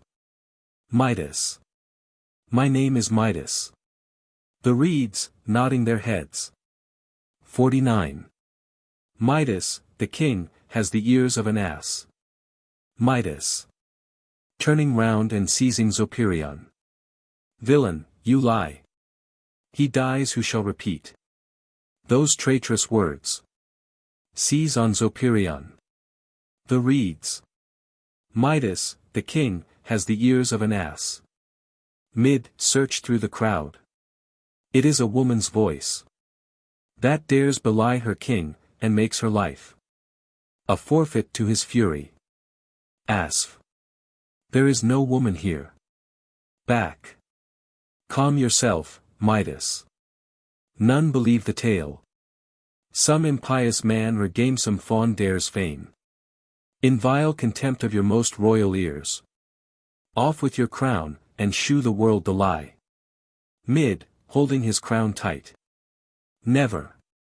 What? Shall a vile calumnious slave dictate the actions of a crowned king? Zooperion, this lie springs from you, you perish. Zopi. I say that Midas has got ass's ears. May great Apollo strike me with his shaft. If to a single soul I ever told so false, so foul a calumny. 50. Back. Midas. The reeds. Midas, the king, has the ears of an ass. Back. Silence. Or by my Godhead I strike dead. Who shall again insult the noble king? Midas, you are my friend, for you have saved and hospitably welcomed my old fawn. Choose your reward, for here I swear your wish. Whatever it may be, shall be fulfilled. Zoper. Aside, sure he will wish his ass's ears in sticks. Midas. What, may I choose from out the deep, rich mine of human fancy, and the wildest thoughts that passed till now unheeded through my brain? A wish, a hope, to be fulfilled by you. Nature shall bend her laws at my command. And I possess as my reward one thing that I have longed for with unceasing care. Back. Pause, noble king, ere you express this wish. Let not an error or rash folly spoil my benefaction. Pause and then declare. For what you ask shall be, as I have sworn. Mid. Let all I touch be gold, most glorious gold. 51. Let me be rich. And where I stretch my hands, that like Orion I could touch the stars. Be radiant gold. God Bacchus, you have sworn.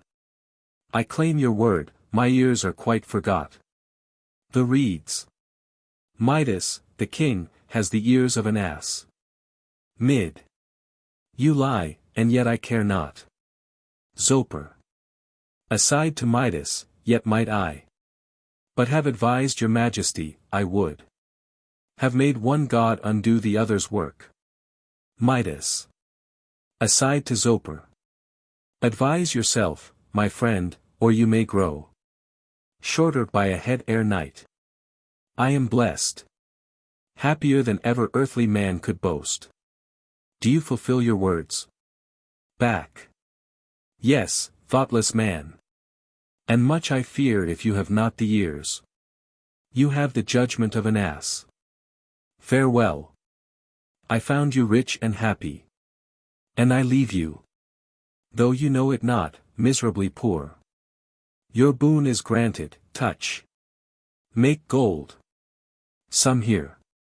Help carry old Silenus off, who sleeps the divine sleep of heavy wine. Farewell. Mid Bacchus, divine, how shall I pay my thanks? Exeunt. End of first act. Act 2. Scene, a splendid apartment in the palace of Midas. Enter Midas, with a golden rose in his hand. Mid, gold. Glorious gold. I am made up of gold. I pluck a rose, a silly, fading rose. Its soft, pink petals change to yellow gold. Its stem, its leaves are gold, and what before was fit for a poor peasant's festal dress, may now adorn a queen. I lift a stone. A heavy, useless mass, a slave would spurn. What is more valueless? 'Tis solid gold. A king might war on me to win the same. And as I pass my hand thus through the air, a little shower of sightless dust falls down. A shower of gold. Oh, now I am a king. I've spread my hands against my palace walls. I've set high ladders up, that I may touch each crevice and each cornice with my hands. And it will all be gold, a golden palace, surrounded by a wood of golden trees, which will bear golden fruits. The very ground my naked foot treads on is yellow gold. 53. Invaluable gold. My dress is gold. Now I am great. Innumerable armies wait till my gold collects them round my throne. I see my standard made of woven gold, waving o'er Asia's utmost citadels, guarded by myriads invincible. Or if the toil of war grows wearisome, I can buy empires, India shall be mine. Its blooming beauties, gold-encrusted baths, its aromatic groves and palaces, all will be mine. O, Midas, Assyrian king, I love thee more than any words can tell. That thus thy touch, thou man akin to gods, can change all earth to heaven, Olympian gold. For what makes heaven different from earth? Look how my courtiers come. Magnificent. None shall dare wait on me but those who bear an empire on their backs in sheets of gold. Oh, what a slave I was! My flocks and kine, my vineyards and my corn were all my wealth. And men esteemed me rich. But now great Jove transcends me but by lightning, and who knows if my gold win not the Cyclopean powers, and Vulcan, who must hate his father's rule. 54. To forge me bolts, and then, but hush. They come. Enters Operion, Asphalion, and Lacon. Lack. Pardon us, mighty king. Mid. What would ye, slaves? Oh, I could buy you all with one slight touch of my gold-making hand. Asp. Royal Midas. We humbly would petition for relief. Mid. Relief I bring me your copper coin, your brass. Or what ye will, ye'll speedily be rich. Zoper. 'Tis not for gold, but to be rid of gold, that we intrude upon your majesty. I fear that you will suffer by this gift, as we do now. Look at our backs bent down with the huge weight of the great cloaks of gold.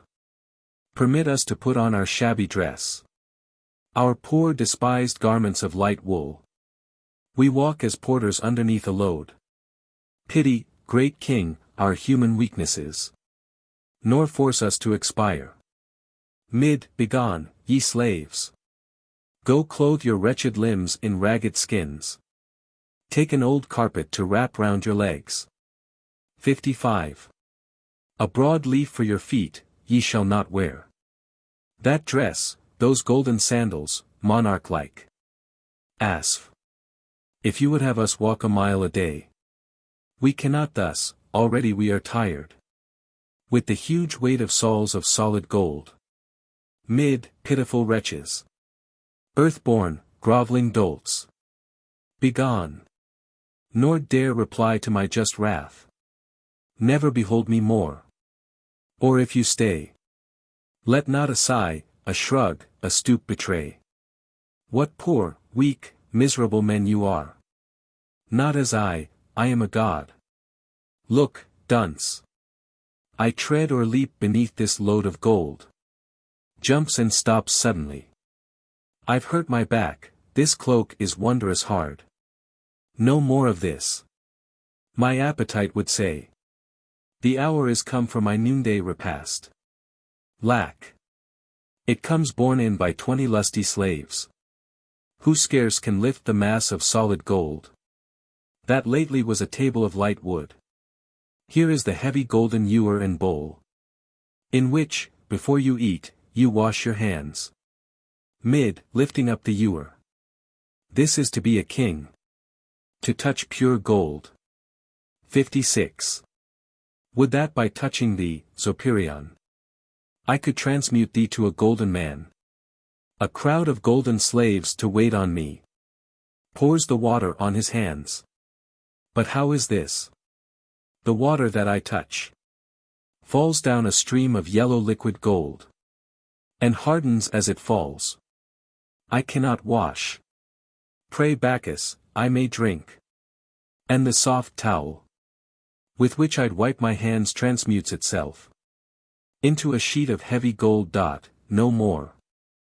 I'll sit and eat, I have not tasted food. For many hours, I have been so wrapped in golden dreams of all that I possess. I had not time to eat. Now hunger calls. And makes me feel, though not remote in power, from the immortal gods, that I need food. The only remnant of mortality. In vain attempts to eat of several dishes. Alas! My fate. 'Tis gold. This peach is gold. This bread, these grapes and all I touch. This meat, which by its scent quickened my appetite, has lost its scent, its taste, 'tis useless gold. Zoper. Aside, he'd better now have followed my advice. 57.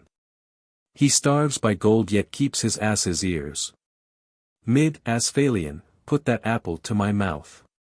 If my hands touch it not perhaps I eat. Alas! I cannot bite. As it approached, I felt its fragrance, thought it would be mine. But by the touch of my life-killing lips, 'tis changed from a sweet fruit to tasteless gold.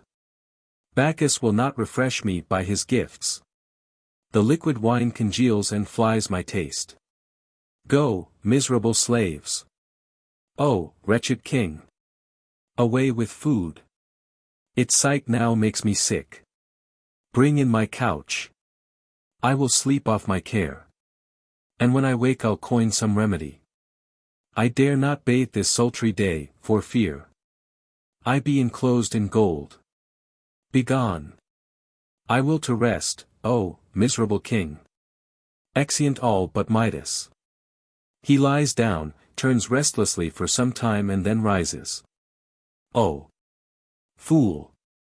To wish to change all things to gold. Blind idiot that I was. This bed is gold. And this hard, weighty pillow, late so soft, that of itself invited me to rest, is a hard lump, that if I sleep in turn. 58. I may beat out my brains against its sides. Oh! What a wretched thing I am! How blind! I cannot eat, for all my food is gold. Drink flies my parched lips, and my hard couch is worse than rock to my poor bruised sides. I cannot walk. The weight of my gold soles pulls me to earth, my back is broke beneath these gorgeous garments, throws off his cloak. Lie there, golden cloak. There on thy kindred earth, lie there and rot. I dare not touch my forehead with my palm, for fear my very flesh should turn to gold. Oh! Let me curse thee, vilest, yellow dirt. Here, on my knees, thy martyr lifts his voice. A poor, starved wretch who can touch naught but thee, comma. Wilt thou refresh me in the heat of noon? Canst thou be kindled for me when I'm cold? May all men, and the immortal gods, hate and spurn thee as wretched I do now. Kicks the couch, and tries to throw down the pillow but cannot lift it. I dash thee to the earth, but that thy weight 59. Preserves thee, abhorred, Tartarian gold. Bacchus, O pity, pardon, and restore me. Who waits? Enter Lacon. Go bid the priests that they prepare most solemn song and richest sacrifice, which I may not dare touch, lest it should turn to most unholy gold. Lacon. Pardon me, O king. But perhaps the god may give that you may eat, and yet your touch be magic. Mid. No more, thou slave. Gold is my fear, my bane, my death. I hate its yellow glare, its aspect hard and cold. I would be rid of all. Go bid them haste. Exit Lacon. Oh, Bacchus, I be propitious to their prayer. Make me a hind, clothe me in ragged skins, and let my food be bread, unsavory roots. But take from me the frightful curse of gold. Am I not poor? Alas! How I am changed! Poorer than meanest slaves, my piles of wealth cannot buy for me one poor, wretched dish. In summer heat I cannot bathe, nor wear a linen dress, the heavy, dull, hard metal clings to me till I pray for poverty. 60. Enters Operion, Asphalion and Lacon. Zoper. The sacrifice is made, and the great god, pitying your ills, O king, accepted it. Whilst his great oracle gave forth these words. Let poor King Midas bathe in the clear stream of swift Pactolus, and to those waves fair. The gold transmuting power, which he repents. Mid. O joy! O Bacchus, thanks for this to thee. Will I each year offer 3 sucking lambs. Games will I institute, nor Pan himself shall have more honor than thy deity. Haste to the stream, I long to feel the cool and liquid touch of its divinest waves. Exeunt all except Operion and Asphalion. Asp. Off with our golden sandals and our cloaks. Oh, I shall ever hate the sight of gold. Poor, wealthy Midas runs as if from death. To rid him quick of this lick curse. Zoper. Aside, I wonder if his asses' ears are gold. What would I give to let the secret out? Gold. That is trash, we have too much of it. But I would give 10 new-born lambs to tell this most portentous truth, but I must choke. Asp. Now we shall tend our flocks and reap our corn, as we were wont, and not be killed by gold. 61. Golden fleeces threatened our poor sheep. The very showers as they fell from heaven could not refresh the earth. The wind blew gold. And as we walked 52 the thick sharp-pointed atoms wounded our faces, the navies would have sunk. Zoper. All strangers would have fled our gold-cursed shore, till we had bound our wealthy king, that he might leave the green and fertile earth unchanged. Then in deep misery he would have shook his golden chains and starved. Enter Lacon. Lacon. Sluggards, how now have you not been to gaze upon the sight? To see the noble king cast off the gift which he erewhile so earnestly did crave. Asp. I am so tired with the weight of gold I bore today I could not budge a foot. To see the finest sight Jove could display. But tell us, Lacon, what he did and said. Lack. Although he'd fain have run, his golden dress and heavy sandals made the poor king limp.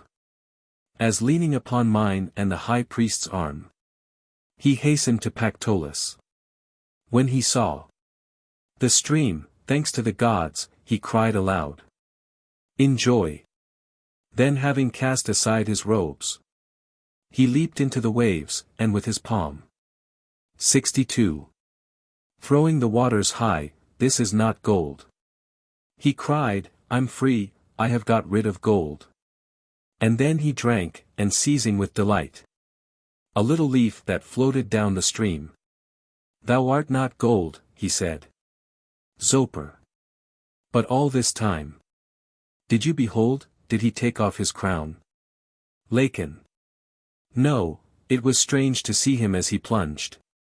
Hold tight his crown with his left hand the while. Zoper. Aside, alas, my fate. I thought they had been seen. Lack. He ordered garments to the river side, of coarsest texture. Those that erst he wore, he would not touch, for they were trimmed with gold. Zoper. And yet he did not throw away his crown. Lack. He ever held it tight as if he thought some charm attached to its remaining there. Perhaps he is right. Know you, Soperion, if that strange voice this morning spoke the truth? Zoper. Nay, guess, think of what passed and you can judge. I dare not, I know nothing of his ears. Lack. I am resolved some night when he sleeps sound to get a peep. No more, 'tis he that comes. He has now lost the boon that Bacchus gave, having bestowed it on the limpid waves. 63. Now over golden sands Pactolus runs, and as it flows creates a mine of wealth. Enter Midas, with grapes in his hand. Mid. I see again the trees and smell the flowers, with colors lovelier than the rainbow's self. I see the gifts of rich-haired Ceres piled, and eat, holding up the grapes. This is not yellow, dirty gold, but blooms with precious tints, purple and green. I hate this palace and its golden floor, its cornices and rafters all of gold. I'll build a little bower of freshest green, canopied o'er with leaves and floored with moss. I'll dress in skins. I'll drink from wooden cups, and eat on wooden platters, sleep on flock. None but poor men shall dare attend on me. All that is gold I'll banish from my court. Gilding shall be high treason to my state. The very name of gold shall be crime capital. Zoper. May we not keep our coin? Mid. No, Soperion. None but the meanest peasants shall have gold. It is a sordid, base and dirty thing. Look at the grass, the sky, the trees, the flowers. 64. These are Jove's treasures and they are not gold. Now they are mine, I am no longer cursed. The hapless river hates its golden sands, as it rolls over them, having my gift. Poor harmless shores. They now are dirty gold. How I detest it. Do not the gods hate gold? Nature displays the treasures that she loves. She hides gold deep in the earth and piles above mountains and rocks to keep the monster down. Asf. They say Apollo's sunny car is gold. Mid. Aye, so it is, for gold belongs to him. But Phoebus is my bitterest enemy, and what pertains to him he makes my bane. Zoper. What, exclamation point, will your majesty tell the world? Mid. Peace, vile gossip. Asphalion, come you here. Look at those golden columns, those inlaid walls. The ground, the trees, the flowers and precious food. That in my madness I did turn to gold. Pull it all down, I hate its sight and touch. Heap up my cars and wagons with the load. And yoke my kind to drag it to the sea. Then crowned with flowers, ivy and backsheik vine. And singing hymns to the immortal gods. 65. We will ascend ships freighted with the gold. And where no plummet's line can sound the depth of greedy ocean, we will throw it in. All this frightful heap of yellow dirt. Down through the dark, blue waters it will sink. Frightening the green-haired Nereids from their sport. And the strange Tritons, the waves will close above. And I, thank Bacchus, ne'er shall see it more. And we will make all echoing heaven ring. With our loud hymns of thanks, and joyous pour libations in the deep, and reach the land. Rich, happy, free and great, that we have lost. Man's curse, heart bartering, soul enchaining gold. Finis.